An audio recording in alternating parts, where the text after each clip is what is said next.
اب بیوقوف لوگ یہ کہیں گے کہ ان مسلمانوں کو اپنے اس قبلہ بیت المقدس سے کس نے پھیر دیا جس پر وہ پہلے سے تھے؟ آپ فرما دیں مشرق و مغرب سب اللہ ہی کے لیے ہے، وہ جسے چاہتا ہے سیدھی راہ پر ڈال دیتا ہے۔ اور اے مسلمانوں، اسی طرح ہم نے تمہیں اعتدال والی بہتر امت بنایا تاکہ تم لوگوں پر گواہ بنو، اور ہمارا یہ برگزیدہ رسول صلی اللہ علیہ وآلہ وسلم تم پر گواہ ہو۔ اور آپ پہلے جس قبلے پر تھے ہم نے صرف اس لیے مقرر کیا تھا کہ ہم فرق ظاہر کر دیں کہ کون ہمارے رسول صلی اللہ علیہ وآلہ وسلم کی پیروی کرتا ہے اور کون اپنے الٹے پاؤں پھر جاتا ہے۔ اور بے شک یہ قبلے کا بدلنا بڑی بھاری بات تھی، مگر ان پر نہیں جنہیں اللہ نے ہدایت و معرفت سے نوازا، اور اللہ کی یہ شان نہیں کہ تمہارا ایمان یوں ہی ضائع کر دے۔ بے شک اللہ لوگوں پر بڑی شفقت فرمانے والا مہربان ہے۔ اے حبیب، ہم بار بار آپ کے رخ انور کا آسمان کی طرف پلٹنا دیکھ رہے ہیں، سو ہم ضرور بالضرور آپ کو اسی قبلے کی طرف پھیر دیں گے جس پر آپ راضی ہیں۔ بس آپ اپنا رخ ابھی مسجد حرام کی طرف پھیر لیجئے، اور اے مسلمانوں، تم جہاں کہیں بھی ہو بس اپنے چہرے اسی کی طرف پھیر لو۔ اور وہ لوگ جنہیں کتاب دی گئی ہے ضرور جانتے ہیں کہ یہ تحویل قبلہ کا حکم ان کے رب کی طرف سے حق ہے، اور اللہ ان کاموں سے بے خبر نہیں جو وہ انجام دے رہے ہیں۔ اور اگر آپ پہلے کتاب کے پاس ہر ایک نشانی بھی لے آئیں تب بھی وہ آپ کے قبلے کی پیروی نہیں کریں گے، اور نہ آپ ہی ان کے قبلے کی پیروی کرنے والے ہیں۔ اور وہ آپس میں بھی ایک دوسرے کے قبلے کی پیروی نہیں کرتے۔ امت کی تعلیم کے لیے فرمایا، اور اگر بفرض محال آپ نے بھی اپنے پاس علم آ جانے کے بعد ان کی خواہشات کی پیروی کی تو بے شک آپ اپنی جان پر زیادتی کرنے والوں میں سے ہو جائیں گے۔ اور جن لوگوں کو ہم نے کتاب عطا فرمائی ہے وہ اس رسول آخر الزماں حضرت محمد صلی اللہ علیہ وآلہ وسلم اور ان کی شان و عظمت کو اسی طرح پہچانتے ہیں جیسا کہ بلا شبہ اپنے بیٹوں کو پہچانتے ہیں، اور یقیناً انہی میں سے ایک طبقہ حق کو جان بوجھ کر چھپا رہا ہے۔ اے سننے والے، حق تیرے رب کی طرف سے ہے، سو تو ہرگز شک کرنے والوں میں سے نہ ہو۔ اور ہر ایک کے لیے توجہ کی ایک سمت مقرر ہے، وہ اسی کی طرف رخ کرتا ہے۔ پس تم نیکیوں کی طرف پیش قدمی کیا کرو، تم جہاں کہیں بھی ہوگے اللہ تم سب کو جمع کر لے گا، بے شک اللہ ہر چیز پر خوب قادر ہے۔ اور تم جدھر سے بھی سفر پر نکلو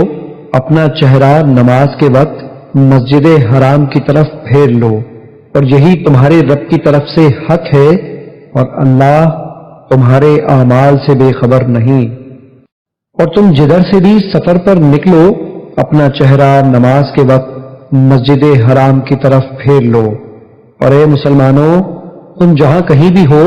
سو اپنے چہرے اسی قسم پھیر لیا کرو تاکہ لوگوں کے پاس تم پر اعتراض کرنے کی گنجائش نہ رہے، سوائے ان لوگوں کے جو ان میں حد سے بڑھنے والے ہیں۔ بس تم ان سے مت ڈرو، مجھ سے ڈرا کرو، اس لیے کہ میں تم پر اپنی نعمت پوری کر دوں اور تاکہ تم کامل ہدایت پا جاؤ۔ اسی طرح ہم نے تمہارے اندر تمہی میں سے اپنا رسول بھیجا جو تم پر ہماری آیتیں تلاوت فرماتا ہے اور تمہیں نفساً و قلباً پاک صاف کرتا ہے، اور تمہیں کتاب کی تعلیم دیتا ہے اور حکمت و دانائی سکھاتا ہے، اور تمہیں وہ اسرار معرفت و حقیقت سکھاتا ہے جو تم نہ جانتے تھے۔ سو تم مجھے یاد کیا کرو، میں تمہیں یاد رکھوں گا، اور میرا شکر ادا کیا کرو اور میری ناشکری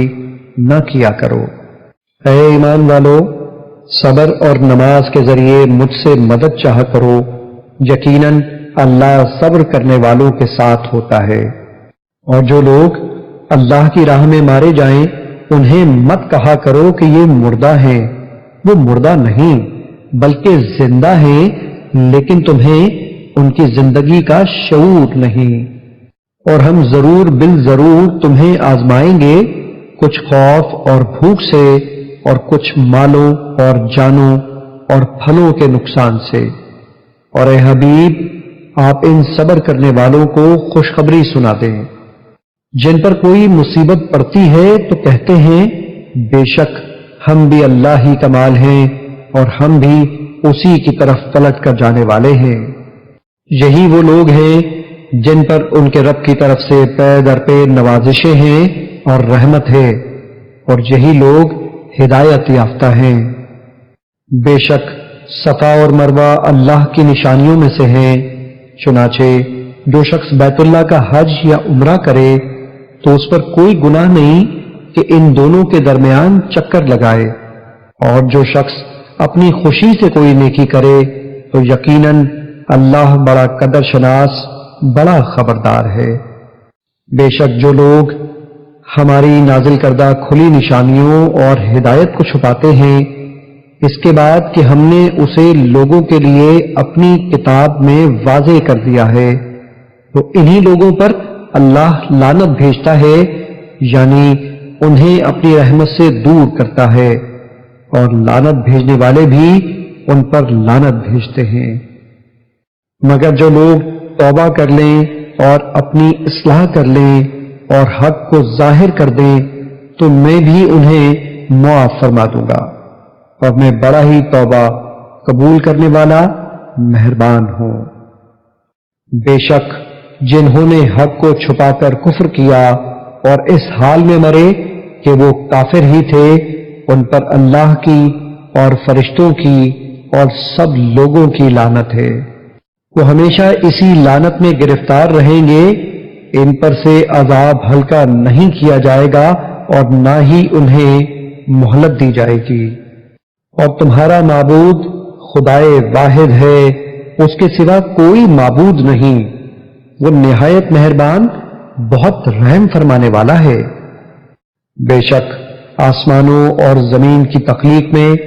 اور رات دن کی گردش میں اور ان جہازوں اور کشتیوں میں جو سمندر میں لوگوں کو نفع پہنچانے والی چیزیں اٹھا کر چلتی ہیں، اور اس بارش کے پانی میں جسے اللہ آسمان کی طرف سے اتارتا ہے، پھر اس کے ذریعے زمین کو مردہ ہو جانے کے بعد زندہ کرتا ہے، وہ زمین جس میں اس نے ہر قسم کے جانور پھیلا دیے ہیں، اور ہواؤں کے رخ بدلنے میں اور اس بادل میں جو آسمان اور زمین کے درمیان حکم الہی کا پابند ہو کر چلتا ہے، ان میں عقل مندوں کے لیے قدرت الہی کی بہت سی نشانیاں ہیں۔ اور لوگوں میں بعض ایسے بھی ہیں جو اللہ کے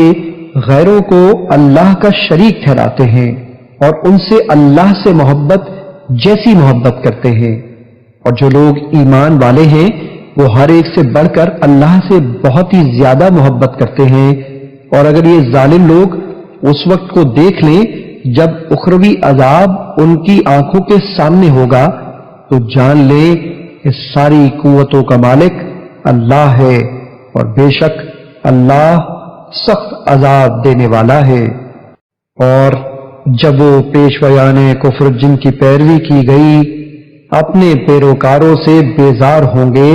اور وہ سب اللہ کا عذاب دیکھ لیں گے اور سارے اسباب ان سے منقطع ہو جائیں گے،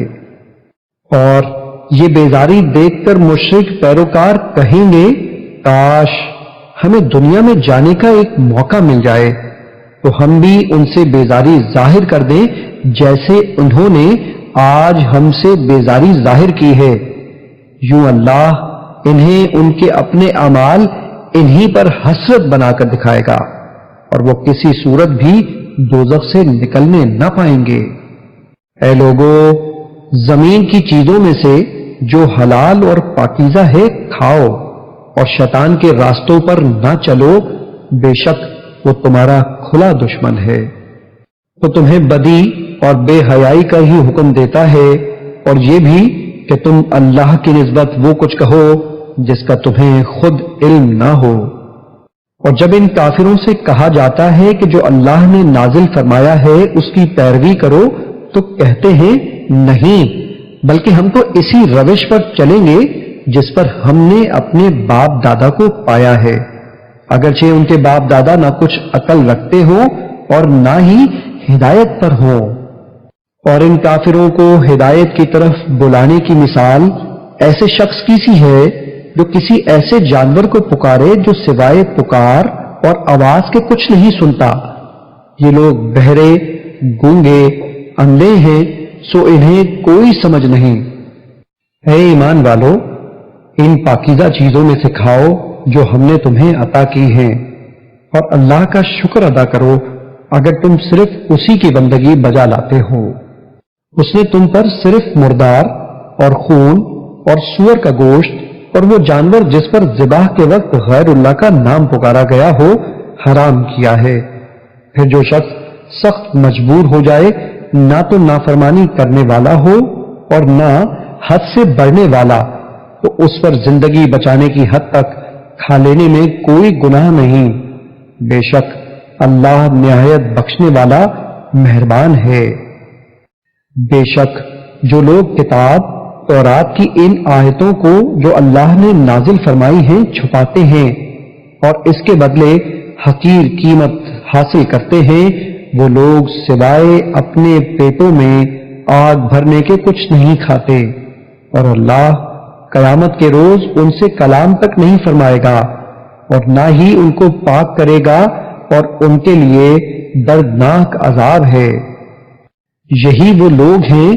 جنہوں نے ہدایت کے بدلے گمراہی خریدی اور مغفرت کے بدلے عذاب۔ کس چیز نے انہیں دوزخ کی آگ پر صبر کرنے والا بنا دیا ہے؟ یہ اس وجہ سے ہے کہ اللہ نے کتاب حق کے ساتھ نازل فرمائی، اور بے شک جنہوں نے کتاب میں اختلاف ڈالا وہ مخالفت میں حق سے بہت دور جا پڑے ہیں۔ نیکی صرف یہی نہیں کہ تم اپنے منہ مشرق اور مغرب کی طرف پھیر لو، بلکہ اصل نیکی تو یہ ہے کہ کوئی شخص اللہ پر اور قیامت کے دن پر اور فرشتوں پر اور اللہ کی کتاب پر اور پیغمبروں پر ایمان لائے، اور اللہ کی محبت میں اپنا مال قرابت داروں پر اور یتیموں پر اور محتاجوں پر اور مسافروں پر اور مانگنے والوں پر اور غلاموں کی گردنوں کو آزاد کرانے میں خرچ کرے، اور نماز قائم کرے اور زکوٰۃ دے، اور جب کوئی وعدہ کرے تو اپنا وعدہ پورا کرنے والے ہوں، اور سختی تنگدستی میں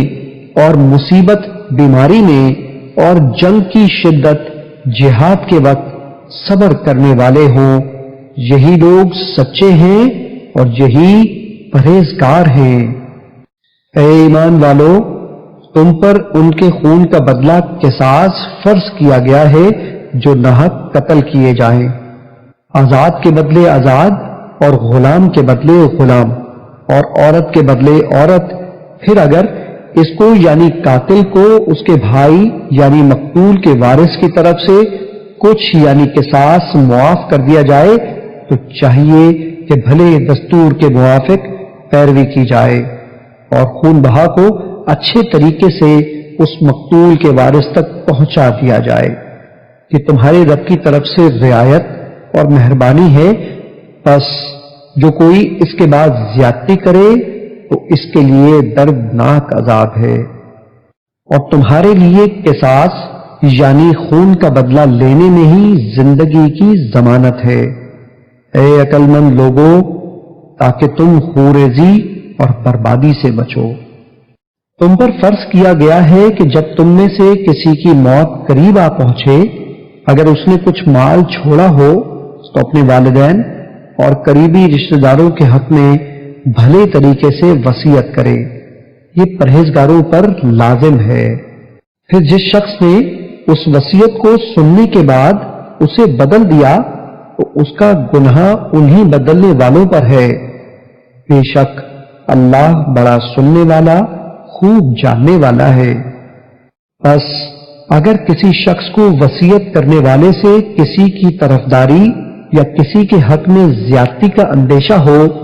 پھر وہ ان کے درمیان صلح کرا دے تو اس پر کوئی گناہ نہیں۔ بے شک اللہ نہایت بخشنے والا مہربان ہے۔ اے ایمان والو،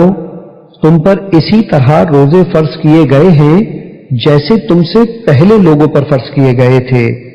تاکہ تم پرہیزگار بن جاؤ۔ یہ گنتی کے چند دن ہیں، بس اگر تم میں سے کوئی بیمار ہو یا سفر پر ہو تو دوسرے دنوں کے روزوں سے گنتی پوری کر لے، اور جنہیں اس کی طاقت نہ ہو ان کے ذمے ایک مسکین کے کھانے کا بدلہ ہے۔ پھر جو کوئی اپنی خوشی سے زیادہ نیکی کرے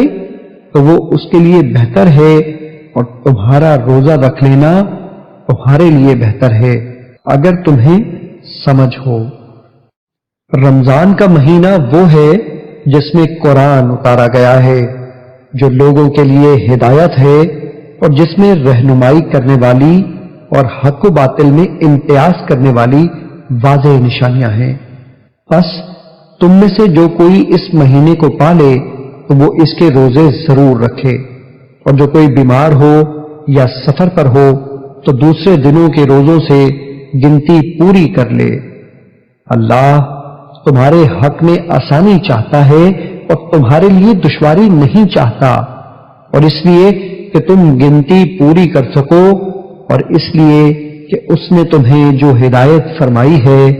اس پر اس کی بڑائی بیان کرو، اور اس کے لیے تم شکر گزار بن جاؤ۔ اور اے حبیب، جب میرے بندے آپ سے میری نسبت سوال کریں تو بتا دیا کریں کہ میں نزدیک ہوں، میں پکارنے والے کی پکار کا جواب دیتا ہوں جب بھی وہ مجھے پکارتا ہے۔ بس انہیں چاہیے کہ میری فرما برداری اختیار کریں اور مجھ پر پختہ یقین رکھیں تاکہ وہ راہ مراد پا جائیں۔ تمہارے لیے روزوں کی راتوں میں اپنی بیویوں کے پاس جانا حلال کر دیا گیا ہے، وہ تمہاری پوشاک ہیں اور تم ان کی پوشاک ہو۔ اللہ کو معلوم ہے کہ تم اپنے حق میں خیانت کرتے تھے، سو اس نے تمہارے حال پر رحم کیا اور تمہیں معاف فرما دیا۔ بس اب روزوں کی راتوں میں بے شک ان سے مباشرت کیا کرو، اور جو اللہ نے تمہارے لیے لکھ دیا ہے چاہا کرو، اور کھاتے پیتے رہا کرو یہاں تک کہ تم پر صبح کا سفید ڈورا رات کے سیاہ ڈورے سے الگ ہو کر نمایاں ہو جائے۔ پھر روزہ رات کی آمد تک پورا کرو، اور عورتوں سے اس دوران شباشی نہ کیا کرو۔ جب تم مسجد میں اعتکاف بیٹھے ہو، یہ اللہ کی قائم کردہ حدیں ہیں، بس ان کے توڑنے کے نزدیک نہ جاؤ۔ اسی طرح اللہ لوگوں کے لیے اپنی آیتیں کھول کر بیان فرماتا ہے تاکہ وہ پرہیزگاری اختیار کرے۔ اور تم ایک دوسرے کے مال آپس میں ناحق نہ کھایا کرو، اور نہ مال کو بطور رشوت حاکموں تک پہنچایا کرو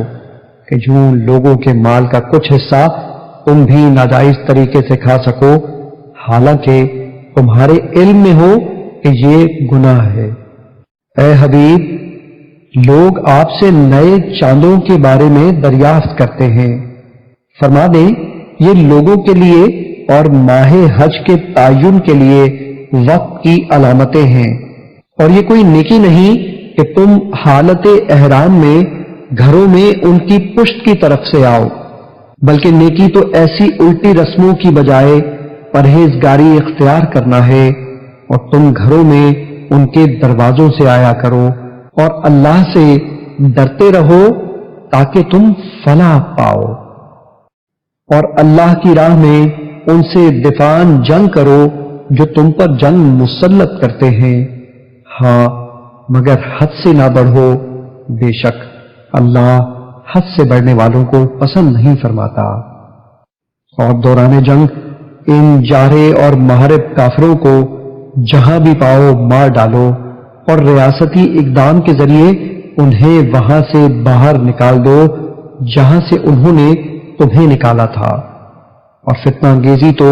قتل سے بھی زیادہ سخت جرم ہے۔ اور ان سے مسجد حرام خانہ کعبہ کے پاس جنگ نہ کرو جب تک وہ خود تم سے وہاں جنگ نہ کریں، پھر اگر وہ تم سے قتال کریں تو جواباً تم بھی انہیں قتل کرو۔ ایسے جارے اور محارب کافروں کی یہی سزا ہے۔ پھر اگر وہ باز آ جائیں تو بے شک اللہ نہایت بخشنے والا مہربان ہے۔ اور ان سے جنگ کرتے رہو حتیٰ کہ کوئی فتنہ باقی نہ رہے اور دین اللہ ہی کی تابع ہو جائے، یعنی امن و سلامتی اور انسانی تکریم کے تحفظ کا نظام عملاً قائم ہو جائے۔ پھر اگر وہ باز آ جائیں تو سوائے ظالموں کے کسی پر زیادتی روا نہیں۔ حرمت والے مہینے کے بدلے حرمت والا مہینہ ہے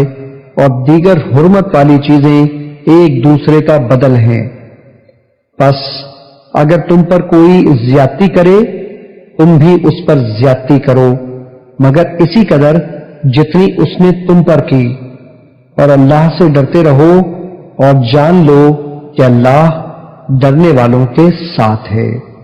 اور اللہ کی راہ میں خرچ کرو اور اپنے ہی ہاتھوں خود کو ہلاکت میں نہ ڈالو، اور نیکی اختیار کرو، بے شک اللہ نیکوکاروں سے محبت فرماتا ہے۔ اور حج اور عمرہ کے مناسک اللہ کے لیے مکمل کرو۔ پھر اگر تم راستے میں روک لیے جاؤ تو جو قربانی بھی میسر آئے کرنے کے لیے بھیج دو، اور اپنے سروں کو اس وقت تک نہ منڈواؤ جب تک قربانی کا جانور اپنے مقام پر نہ پہنچ جائے۔ پھر تم میں سے جو کوئی بیمار ہو یا اس کے سر میں کچھ تکلیف ہو، اس وجہ سے قبل اس وقت سر منڈوا لے تو اس کے بدلے میں روزے رکھے یا صدقہ دے یا قربانی کرے۔ پھر جب تم اطمینان کی حالت میں ہو تو جو کوئی عمرے کو حج کے ساتھ ملانے کا فائدہ اٹھائے تو جو بھی قربانی میسر آئے کر دے۔ پھر جسے یہ بھی میسر نہ ہو وہ 3 دن کے روزے زمانہ حج میں رکھے،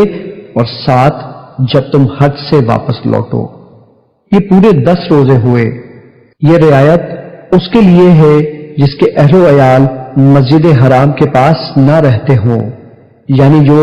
مکے کا رہنے والا نہ ہو۔ اور اللہ سے ڈرتے رہو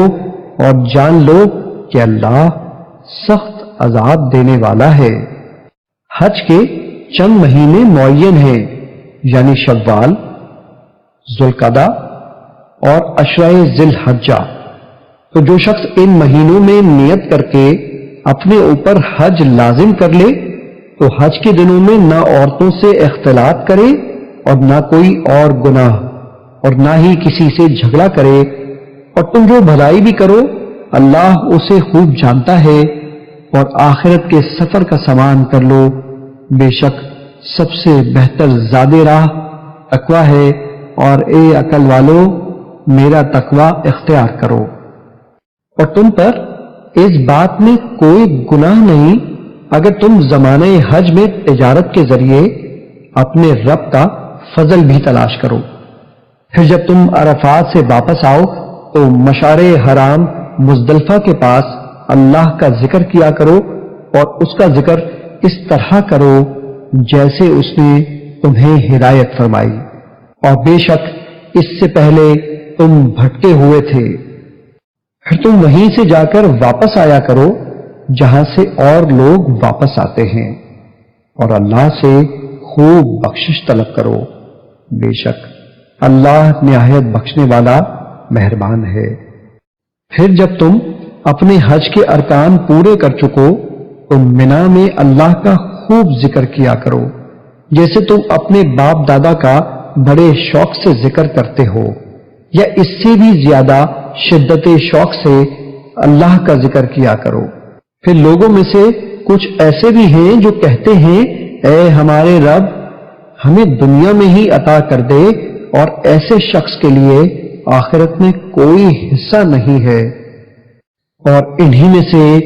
ایسے بھی ہیں جو عرض کرتے ہیں، اے ہمارے پروردگار، ہمیں دنیا میں بھی بھلائی عطا فرما اور آخرت میں بھی بھلائی سے نواز، اور ہمیں دوزخ کے عذاب سے محفوظ رکھ۔ یہی وہ لوگ ہیں جن کے لیے ان کی نیک کمائی میں سے حصہ ہے، اور اللہ جلد حساب کرنے والا ہے۔ اور اللہ کو ان گنتی کے چند دنوں میں خوب یاد کیا کرو۔ پھر جس کسی نے منا سے واپسی میں 2 ہی دنوں میں جلدی کی تو اس پر کوئی گناہ نہیں، اور جس نے اس میں تاخیر کی تو اس پر بھی کوئی گناہ نہیں۔ یہ اس کے لیے ہے جو پرہیزگاری اختیار کرے، اور اللہ سے ڈرتے رہو اور جان لو کہ تم سب کو اسی کے پاس جمع کیا جائے گا۔ اور لوگوں میں کوئی شخص ایسا بھی ہوتا ہے کہ جس کی گفتگو دنیاوی زندگی میں تجھے اچھی لگتی ہے، اور وہ اللہ کو اپنے دل کی بات پر گواہ بھی بناتا ہے، حالانکہ وہ سب سے زیادہ جھگڑالو ہے۔ اور جب وہ آپ سے پھر جاتا ہے تو زمین میں ہر ممکن بھاگ دوڑ کرتا ہے تاکہ اس میں فساد انگیزی کرے اور کھیتیاں اور جانیں تباہ کر دے، اور اللہ فساد کو پسند نہیں فرماتا۔ اور جب اسے اس ظلم و فساد پر کہا جائے کہ اللہ سے ڈرو تو اس کا غرور اسے مزید گناہ پر اکساتا ہے، بس اس کے لیے جہنم کافی ہے اور وہ یقیناً برا ٹھکانہ ہے۔ اور اس کے برعکس لوگوں میں کوئی شخص ایسا بھی ہوتا ہے جو اللہ کی رضا حاصل کرنے کے لیے اپنی جان بھی بیچ ڈالتا ہے، اور اللہ بندوں پر بڑی مہربانی فرمانے والا ہے۔ اے ایمان والو، اسلام میں پورے داخل ہو جاؤ اور شیطان کے راستوں پر نہ چلو، بے شک وہ تمہارا کھلا دشمن ہے۔ بس اگر تم اس کے بعد بھی لغزش کرو جبکہ تمہارے پاس واضح نشانیاں آ چکی تو جان لو کہ اللہ بہت غالب، بڑی حکمت والا ہے۔ کیا وہ اسی بات کے منتظر ہیں کہ بادل کے سائبانوں میں اللہ کا عذاب آ جائے اور فرشتے بھی نیچے اتر آئیں اور سارا قصہ تمام ہو جائے، تو سارے کام اللہ ہی کی طرف لوٹائے جائیں گے۔ آپ بنی اسرائیل سے پوچھ لیں کہ ہم نے انہیں کتنی واضح نشانیاں عطا کی تھیں، اور جو شخص اللہ کی نعمت کو اپنے پاس آ جانے کے بعد بدل ڈالے تو بے شک اللہ سخت عذاب دینے والا ہے۔ کافروں کے لیے دنیا کی زندگی خوب آراستہ کر دی گئی ہے، اور وہ ایمان والوں سے تمسخر کرتے ہیں، اور جنہوں نے تقوی اختیار کیا وہ قیامت کے دن ان پر سر بلند ہوں گے، اور اللہ جسے چاہتا ہے بے حساب نوازتا ہے۔ ابتدا میں سب لوگ ایک ہی دین پر جمع تھے، پھر جب ان میں اختلافات رونما ہو گئے تو اللہ نے بشارت دینے والے اور ڈر سنانے والے پیغمبروں کو بھیجا، اور ان کے ساتھ حق پر مبنی کتاب اتاری تاکہ وہ لوگوں میں ان امور کا فیصلہ کر دیں جن میں وہ اختلاف کرنے لگے تھے۔ اور اس میں اختلاف بھی فقط انہی لوگوں نے کیا جنہیں وہ کتاب دی گئی تھی، باوجود اس کے کہ ان کے پاس واضح نشانیاں آ چکی تھیں، اور انہوں نے یہ اختلاف بھی محض باہمی بغض و حسد کے باعث کیا۔ پھر اللہ نے ایمان والوں کو اپنے حکم سے وہ حق کی بات سمجھا دی جس میں وہ اختلاف کرتے تھے، اور اللہ جسے چاہتا ہے سیدھے راستے کی طرف ہدایت فرما دیتا ہے۔ کیا تم یہ گمان کرتے ہو کہ تم یوں ہی بلا آزمائش جنت میں داخل ہو جاؤ گے؟ حالانکہ تم پر تو ابھی ان لوگوں جیسی حالت ہی نہیں بیتی جو تم سے پہلے گزر چکے۔ انہیں تو طرح طرح کی سختیاں اور تکلیفیں پہنچیں، اور انہیں اس طرح ہلا ڈالا گیا کہ خود پیغمبر اور ان کے ایمان والے ساتھی بھی پکار اٹھے کہ اللہ کی مدد کب آئے گی؟ آگاہ ہو جاؤ کہ بے شک اللہ کی مدد قریب ہے۔ آپ سے پوچھتے ہیں کہ اللہ کی راہ میں کیا خرچ کریں؟ فرما دیں جس قدر بھی مال خرچ کرو درست ہے، مگر اس کے حقدار تمہارے ماں باپ ہیں اور قریبی رشتہ دار ہیں اور یتیم ہیں اور محتاج ہیں اور مسافر ہیں، اور جو نیکی بھی تم کرتے ہو بے شک اللہ اسے خوب جاننے والا ہے۔ فتنہ و فساد کی بیخ کنی اور قیام امن کے لیے دفاعی قتال تم پر فرض کر دیا گیا ہے، حالانکہ وہ تمہیں طبعاً ناگوار ہے، اور ممکن ہے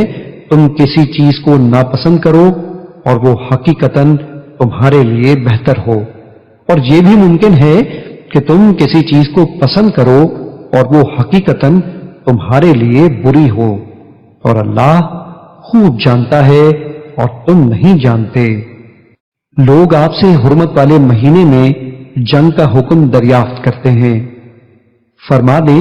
اس میں جنگ بڑا گناہ ہے، اور اللہ کی راہ سے روکنا اور اس سے کفر کرنا اور مسجد حرام خانہ کعبہ سے روکنا اور وہاں کے رہنے والوں کو وہاں سے نکالنا اللہ کے نزدیک اس سے بھی بڑا گناہ ہے، اور یہ فتنہ انگیزی قتل و خون سے بھی بڑھ کر ہے، اور یہ کافر تم سے ہمیشہ جنگ جاری رکھیں گے یہاں تک کہ تمہیں تمہارے دین سے پھیر دیں۔ اگر وہ اتنی طاقت پا سکیں اور تم میں سے جو شخص اپنے دین سے پھر جائے اور پھر وہ کافر ہی مرے تو ایسے لوگوں کے دنیا و آخرت میں سب اعمال برباد ہو جائیں گے، اور یہی لوگ جہنمی ہیں، وہ اس میں ہمیشہ رہیں گے۔ بے شک جو لوگ ایمان لائے اور جنہوں نے اللہ کے لیے وطن چھوڑا اور اللہ کی راہ میں جہاد کیا، یہی لوگ اللہ کی رحمت کے امیدوار ہیں، اور اللہ بڑا بخشنے والا مہربان ہے۔ آپ سے شراب اور جوئے کی نسبت سوال کرتے ہیں، فرما دیں ان دونوں میں بڑا گناہ ہے، اور لوگوں کے لیے کچھ دنیاوی فائدے بھی ہیں، مگر ان دونوں کا گناہ ان کے نفع سے بڑھ کر ہے۔ اور آپ سے یہ بھی پوچھتے ہیں کہ کیا کچھ خرچ کریں، فرما دیں جو ضرورت سے زائد ہے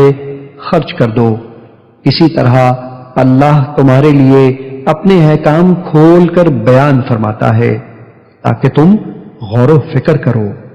تمہارا غور و فکر دنیا اور آخرت دونوں کے معاملات میں رہے، اور آپ سے یتیموں کے بارے میں دریافت کرتے ہیں، فرما دیں ان کے معاملات کا سنوارنا بہتر ہے، اور اگر انہیں نفقہ و کاروبار میں اپنے ساتھ ملا لو تو وہ بھی تمہارے بھائی ہیں، اور اللہ خرابی کرنے والے کو بھلائی کرنے والے سے جدا پہچانتا ہے، اور اگر اللہ چاہتا تو تمہیں مشقت میں ڈال دیتا، بے شک اللہ بڑا غالب بڑی حکمت والا ہے۔ اور تم مشرک عورتوں کے ساتھ نکاح مت کرو جب تک وہ مسلمان نہ ہو جائیں، اور بے شک مسلمان لونڈی آزاد مشرک عورت سے بہتر ہے، خواہ وہ تمہیں بھلی ہی لگے۔ اور مسلمان عورتوں کا مشرک مردوں سے بھی نکاح نہ کرو جب تک وہ مسلمان نہ ہو جائیں، اور یقیناً مشرک مرد سے مومن غلام بہتر ہے، خواہ وہ تمہیں بھلا ہی لگے۔ وہ کافر اور مشرک دوزخ کی طرف بلاتے ہیں، اور اللہ اپنے حکم سے جنت اور مغفرت کی طرف بلاتا ہے، اور اپنی آیتیں لوگوں کے لیے کھول کر بیان فرماتا ہے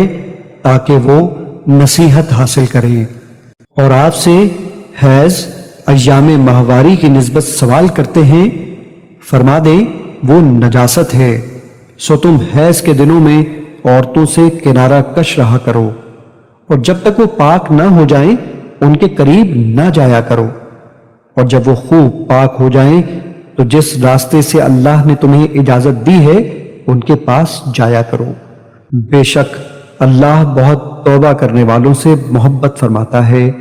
اور خوب پاکیزگی اختیار کرنے والوں سے محبت فرماتا ہے۔ تمہاری عورتیں تمہاری کھیتیاں ہیں، بس تم اپنی کھیتیوں میں جیسے چاہو آؤ، اور اپنے لیے آئندہ کا کچھ سامان کر لو، اور اللہ کا تقوی اختیار کرو، اور جان لو کہ تم اس کے حضور پیش ہونے والے ہو۔ اور اے حبیب آپ اہل ایمان کو خوشخبری سنا دیں کہ اللہ کے حضور ان کی پیشی بہتر رہے گی، اور اپنی قسموں کے باعث اللہ کے نام کو لوگوں کے ساتھ نیکی کرنے اور پرہیزگاری اختیار کرنے اور لوگوں میں صلح کرانے میں آڑ مت بناؤ، اور اللہ خوب سننے والا بڑا جاننے والا ہے۔ اللہ تمہاری بےہدہ قسموں پر تم سے مواخذہ نہیں فرمائے گا، مگر ان کا ضرور مواخذہ فرمائے گا جن کا تمہارے دلوں نے ارادہ کیا ہو، اور اللہ بڑا بخشنے والا بہت حلم والا ہے۔ اور ان لوگوں کے لیے جو اپنی بیویوں کے قریب نہ جانے کی قسم کھا لیں 4 ماہ کی مہلت ہے، پس اگر وہ اس مدت میں رجوع کر لیں تو بے شک اللہ بڑا بخشنے والا مہربان ہے۔ اور اگر انہوں نے طلاق کا پختہ ارادہ کر لیا ہو تو بے شک اللہ خوب سننے والا جاننے والا ہے۔ اور طلاق یافتہ عورتیں اپنے آپ کو 3 حیض تک روکے رکھیں، اور ان کے لیے جائز نہیں کہ وہ اسے چھپائیں جو اللہ نے ان کے رحموں میں پیدا فرما دیا ہو، اگر وہ اللہ پر اور قیامت کے دن پر ایمان رکھتی ہیں، اور اس مدت کے اندر ان کے شوہروں کو انہیں پھر اپنی زوجیت میں لوٹا لینے کا حق زیادہ ہے اگر وہ اصلاح کا ارادہ کر لیں۔ اور دستور کے مطابق عورتوں کے بھی مردوں پر اسی طرح حقوق ہیں جیسے مردوں کے عورتوں پر، البتہ مردوں کو ان پر فضیلت ہے، اور اللہ بڑا غالب بڑی حکمت والا ہے۔ طلاق صرف 2 بار تک ہے، پھر یا تو بیوی کو اچھے طریقے سے زوجیت میں روک لینا ہے یا بھلائی کے ساتھ چھوڑ دینا ہے۔ تمہارے لیے جائز نہیں کہ جو چیزیں تم انہیں دے چکے ہو اس میں سے کچھ واپس لو، سوائے اس کے کہ دونوں کو اندیشہ ہو کہ اب رشتہ زوجیت برقرار رکھتے ہوئے دونوں اللہ کی حدود کو قائم نہ رکھ سکیں گے۔ پھر اگر تمہیں اندیشہ ہو کہ دونوں اللہ کی حدود کو قائم نہ رکھ سکیں گے، سو اندری صورت ان پر کوئی گناہ نہیں کہ بیوی خود کچھ بدلہ دے کر اس تکلیف دہ بندھن سے آزادی لے لے۔ یہ اللہ کی مقرر کی ہوئی حدیں ہیں، بس تم ان سے آگے مت بڑھو، اور جو لوگ اللہ کی حدود سے تجاوز کرتے ہیں سو وہی لوگ ظالم ہیں۔ پھر اگر اس نے 3 مرتبہ طلاق دے دی تو اس کے بعد وہ اس کے لیے حلال نہ ہوگی یہاں تک کہ وہ کسی اور شوہر کے ساتھ نکاح کر لے۔ پھر اگر وہ دوسرا شوہر بھی طلاق دے دے تو اب ان دونوں یعنی پہلے شوہر اور اس عورت پر کوئی گناہ نہ ہوگا اگر وہ دوبارہ رشتہ زوجیت میں پلٹ جائیں، بشرطے کہ دونوں یہ خیال کریں کہ اب وہ حدود الہی قائم رکھ سکیں گے۔ یہ اللہ کی مقرر کردہ حدود ہیں جنہیں وہ علم والوں کے لیے بیان فرماتا ہے۔ اور جب تم عورتوں کو طلاق دو اور وہ اپنی عدت پوری ہونے کو آ پہنچیں تو انہیں اچھے طریقے سے اپنی زوجیت میں روک لو یا انہیں اچھے طریقے سے چھوڑ دو، اور انہیں محض تکلیف دینے کے لیے نہ روکے رکھو کہ ان پر زیادتی کرتے رہو، اور جو کوئی ایسا کرے بس اس نے اپنی ہی جان پر ظلم کیا۔ اور اللہ کے احکام کو مذاق نہ بنا لو، اور یاد کرو اللہ کی اس نعمت کو جو تم پر کی گئی ہے، اور اس کتاب کو جو اس نے تم پر نازل فرمائی ہے، اور دانائی کی باتوں کو جن کی اس نے تمہیں تعلیم دی ہے۔ وہ تمہیں اس امر کی نصیحت فرماتا ہے، اور اللہ سے ڈرو اور جان لو کہ بے شک اللہ سب کچھ جاننے والا ہے۔ اور جب تم عورتوں کو طلاق دو اور وہ اپنی عدت پوری ہونے کو آ پہنچیں تو جب وہ شرعی دستور کے مطابق باہم رضامند ہو جائیں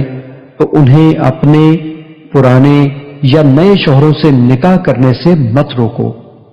اس شخص کو اس امر کی نصیحت کی جاتی ہے جو تم میں سے اللہ پر اور یوم قیامت پر ایمان رکھتا ہو، یہ تمہارے لیے بہت ستھری اور نہایت پاکیزہ بات ہے، اور اللہ جانتا ہے اور تم بہت سی باتوں کو نہیں جانتے۔ اور مائیں اپنے بچوں کو پورے 2 برس تک دودھ پلائیں۔ یہ حکم اس لیے ہے جو دودھ پلانے کی مدت پوری کرنا چاہے، اور دودھ پلانے والی ماؤں کا کھانا اور پہننا دستور کے مطابق بچے کے باپ پر لازم ہے۔ کسی جان کو اس کی طاقت سے بڑھ کر تکلیف نہ دی جائے، اور نہ ماں کو اس کے بچے کے باعث نقصان پہنچایا جائے، اور نہ باپ کو اس کی اولاد کے سبب سے۔ اور وارثوں پہ بھی یہی حکم عائد ہوگا۔ پھر اگر ماں باپ دونوں باہمی رضامندی اور مشورے سے 2 برس سے پہلے ہی دودھ چھڑانا چاہیں تو ان پر کوئی گناہ نہیں۔ اور پھر اگر تم اپنی اولاد کو دایا سے دودھ پلوانے کا ارادہ رکھتے ہو تب بھی تم پر کوئی گناہ نہیں، جبکہ جو تم دستور کے مطابق دیتے ہو انہیں ادا کر دو۔ اور اللہ سے ڈرتے رہو، اور یہ جان لو کہ بے شک جو کچھ تم کرتے ہو اللہ اسے خوب دیکھنے والا ہے۔ اور تم میں سے جو فوت ہو جائیں اور اپنی بیویاں چھوڑ جائیں تو وہ اپنے آپ کو 4 ماہ 10 دن انتظار میں روکے رکھیں۔ پھر جب وہ اپنی عدت پوری ہونے کو آ پہنچے تو پھر جو کچھ وہ شرعی دستور کے مطابق اپنے حق میں کریں تم پر اس معاملے میں کوئی مواخذہ نہیں، اور جو کچھ تم کرتے ہو اللہ اس سے اچھی طرح خبردار ہے۔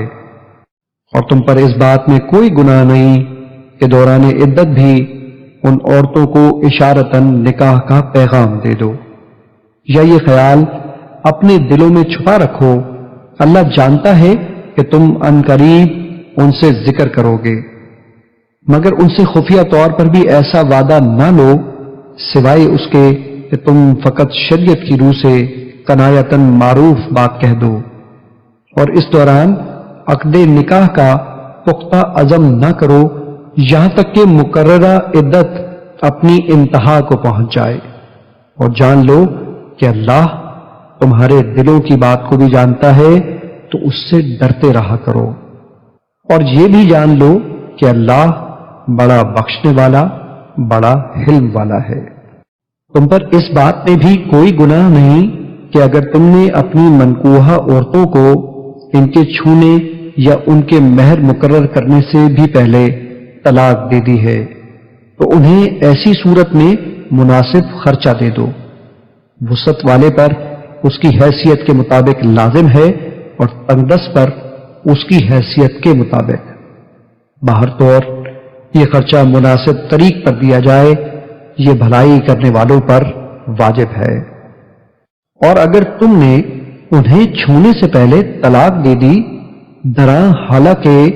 تم ان کا مہر مقرر کر چکے تھے، تو اس مہر کا جو تم نے مقرر کیا تھا نصف دینا ضروری ہے، سوائے اس کے کہ وہ اپنا حق خود معاف کر دیں، یا وہ شوہر جس کے ہاتھ میں نکاح کی گرہ ہے معاف کر دے، یعنی بجائے نصف کے زیادہ یا پورا ادا کر دے۔ اور اے مردو، اگر تم معاف کر دو تو یہ تقوی کے قریب تر ہے، اور کشیدگی کے ان لمحات میں بھی آپس میں احسان کرنا نہ بھولا کرو، بے شک اللہ تمہارے اعمال کو خوب دیکھنے والا ہے۔ سب نمازوں کی محافظت کیا کرو، اور بالخصوص درمیانی نماز کی، اور اللہ کے حضور سراپا ادب و نیاز بن کر قیام کیا کرو۔ پھر اگر تم حالت خوف میں ہو تو پیادہ یا سوار جیسے بھی ہو نماز پڑھ لیا کرو۔ پھر جب تم حالت امن میں آ جاؤ تو انہی طریقوں پر اللہ کی یاد کرو جو اس نے تمہیں سکھائے ہیں، جنہیں تم پہلے نہیں جانتے تھے۔ اور تم میں سے جو لوگ فوت ہوں اور اپنی بیویاں چھوڑ جائیں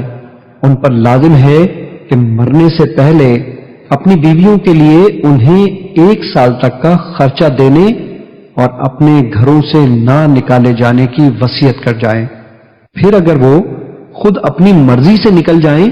تو دستور کے مطابق جو کچھ بھی وہ اپنے حق میں کریں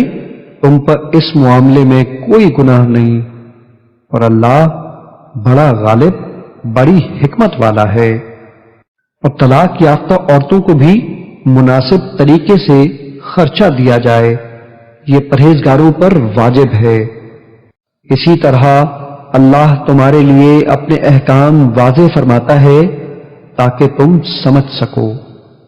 اے حبیب، کیا آپ نے ان لوگوں کو نہیں دیکھا جو موت کے ڈر سے اپنے گھروں سے نکل گئے، حالانکہ وہ ہزاروں کی تعداد میں تھے؟ تو اللہ نے انہیں حکم دیا مر جاؤ، سو وہ مر گئے۔ پھر انہیں زندہ فرما دیا، بے شک اللہ لوگوں پر فضل فرمانے والا ہے، مگر اکثر لوگ اس کا شکر ادا نہیں کرتے۔ اے مسلمانوں، اللہ کی راہ میں قیام امن اور تقریم انسانیت کے تحفظ کے لیے جنگ کرو، اور جان لو کہ اللہ خوب سننے والا، جاننے والا ہے۔ کون ہے جو اللہ کو قرض حسنہ دے، پھر وہ اس کے لیے اسے کئی گنا بڑھا دے گا،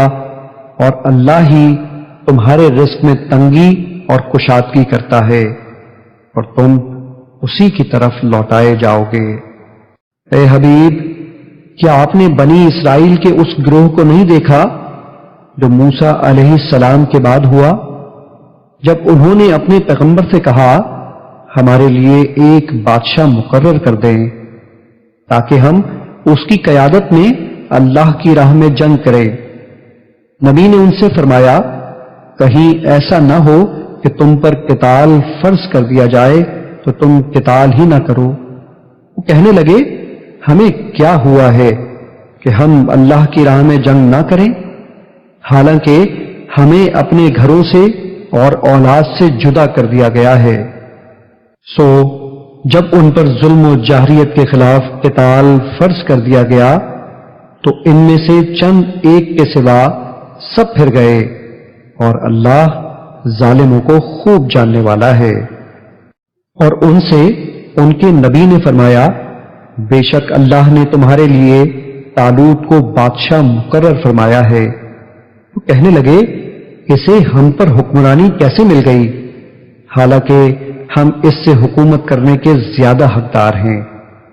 اسے تو دولت کی فراوانی بھی نہیں دی گئی۔ نبی نے فرمایا بے شک اللہ نے اسے تم پر منتخب کر لیا ہے، اور اسے علم اور جسم میں زیادہ کشادگی عطا فرما دی ہے، اور اللہ اپنی سلطنت کی امانت جسے چاہتا ہے